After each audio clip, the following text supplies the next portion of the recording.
Hello, everybody. Tracy Barkley back, the Keto Comic. Yes, I am alive, and I should have done this recipe before the holidays, or for the holidays, but I should have done a lot of things for the holidays. Number one, not falling off the keto wagon. So it was kind of a holidays filled with ups and downs. I was a little embarrassed to even talk to you guys about it, but I was on keto, then off keto, then on keto, then off keto. You know how that goes.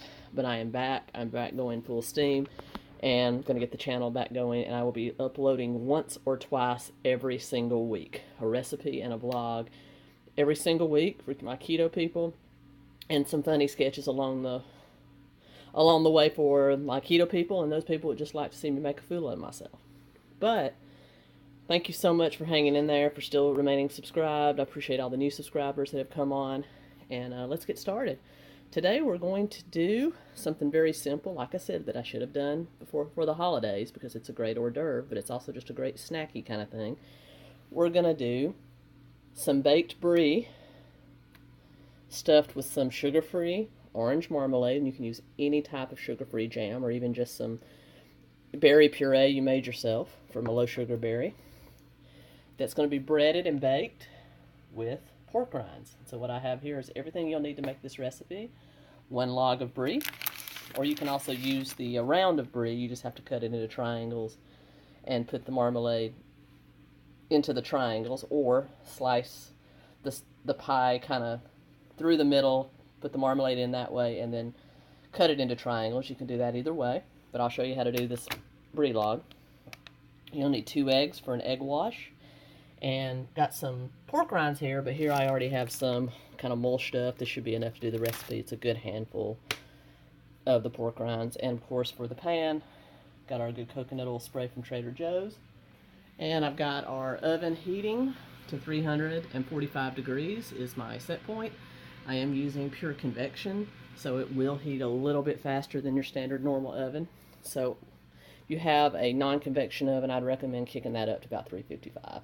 You're only going to need to bake this for about 10 minutes, just enough to brown the pork rinds, soften the cheese. That's all you need. So I'm going to get started on this, and I'll be back. One moment.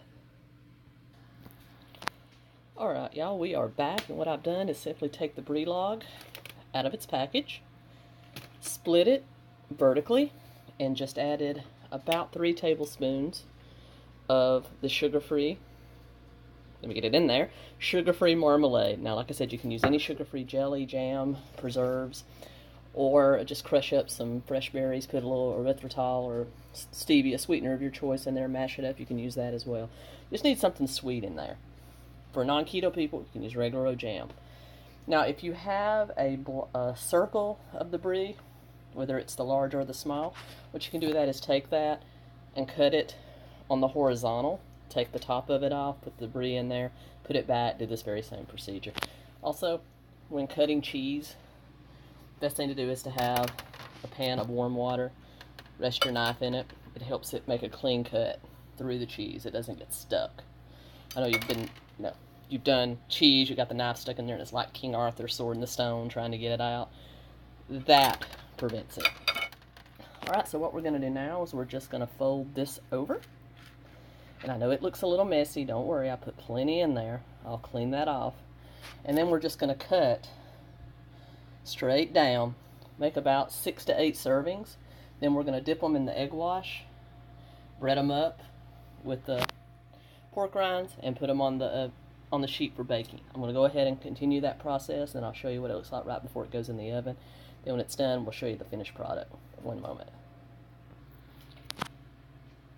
And there they are, folks, all breaded up, egg washed and breaded up. Don't look like much now, but once they're nice and golden brown, it's going to be a nice, salty, fatty, cheesy, sweet treat. So I'm going to go ahead and pop this in the oven at 345 for about 10 minutes on a convection oven, about 355 for 10 minutes on a regular oven, and I'll be back with you. One moment.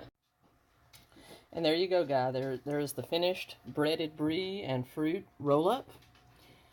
It's still a little warm, so it's still a little oozy, but if you take it from the oven and put it directly into the freezer, that'll take care of that. So there you go. You can also air fry these if you dare. What I would recommend on that is actually freezing them after you get them cut and stuff, freezing them overnight and getting them nice and nice and solid, and then air frying them, or you will have a nasty mess on it. Also, one thing when you're stuffing it, especially on the tube, on the log, do not cut all the way through. Leave it so it's kind of like a book, and you can stuff the orange marmalade in that way. That way it won't leak out. Anyway, that's me. That's it for today. I'll post the nutritionals down below, and I'll be back with you very soon for another video. Thanks for sticking with me. Tracy Barkley, Keto Comic, out.